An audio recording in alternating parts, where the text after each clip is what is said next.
Okay, the Oscars happened last night.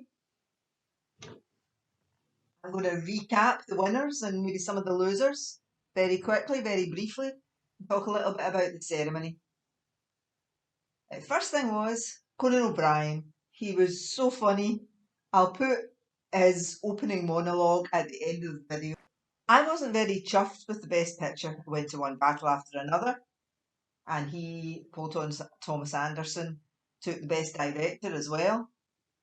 Now, this film, it's really divisive. Some people love it, God knows why. Some people hate it. I hate it. I think it's just smutty, sleazy, nasty rage bait.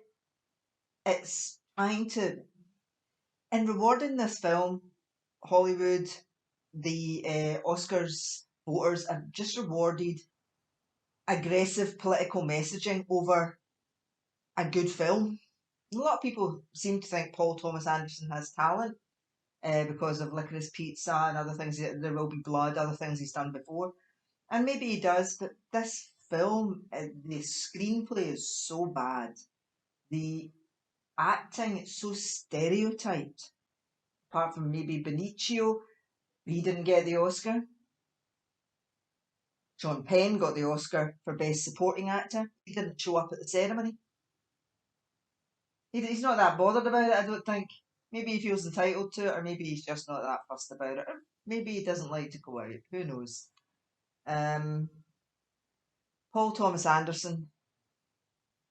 I think it was at the BAFTAs that he said recently that if people criticise modern films, then they should just piss off. And it's that kind of arrogance. He exudes this kind of arrogance. And his film is a great big piss off. It's saying to the American people to piss off. That's basically what this film is. I mean, ultimately, he's saying don't get involved in terrorism, but it does try and glamorise terrorism, sort of Antifa style terrorism. He didn't go in to try and glamorise Islamic terrorism, but Antifa, domestic terrorism. So, I mean, it's an activist film. And it kind of shows up Hollywood, what they're about, what they want to reward. And so this is the kind of thing they want to reward. It was a major box office flop because it is divisive. It is a nasty film. It is a sleazy film. And it's all about the message.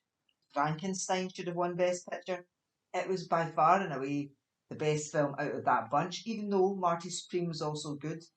Now, Ryan Coogler, who directed Sinners, seems like a very nice guy. Happy for anyone to win, happy to just to be there, happy to be part of it. I would have much preferred if he and Sinners had taken it. Or Marty Supreme. I reviewed that, it's down below in the description. That's a pretty decent little film, and Timothy Chalamet, who obviously lost out on the Oscar, learned to play table tennis over years and years and years just so he could play Marty Hauser, I think, Marty Mauser, in this film. This Jewish table tennis star who travels the world and tries to compete on behalf of America just after World War II. I thought it had a chance. It was pretty good. It was a lot more entertaining. So personally, I would have given the award to Ryan Coogler or George Safdie.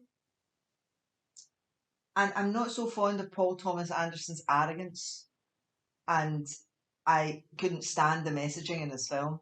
Anybody that says movies aren't any good anymore just can piss right off. The only surprise of the night was Michael Jordan winning Best Actor. But even then, he started to nudge closer and closer and closer to getting that award after the BAFTAs. Obviously, Timothy Chalamet was favourite for Best Actor for quite a while.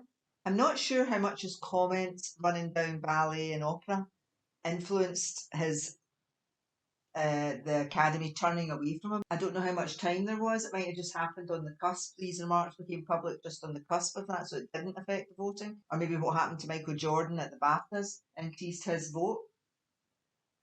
It would be interesting to know which films and actors and things came in second place.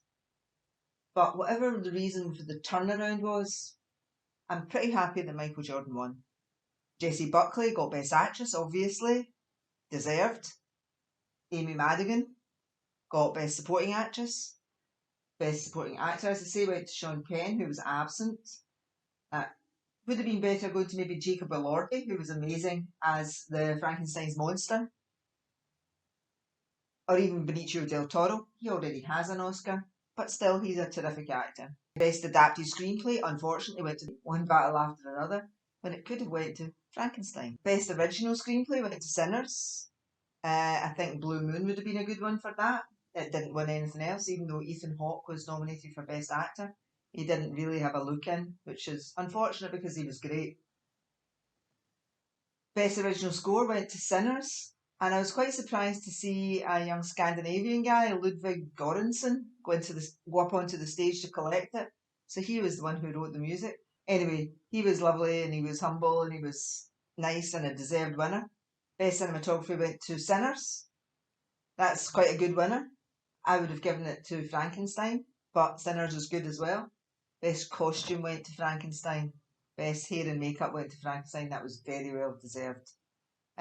So it was a much duller night than it could have been. It was the bookies had predicted that one battle was going to do a clean sweep, and just it shows up what Hollywood is now, what the Academy is now, that it rewards this kind of film over all the films last year that were good. It was just an effigy to modern politics.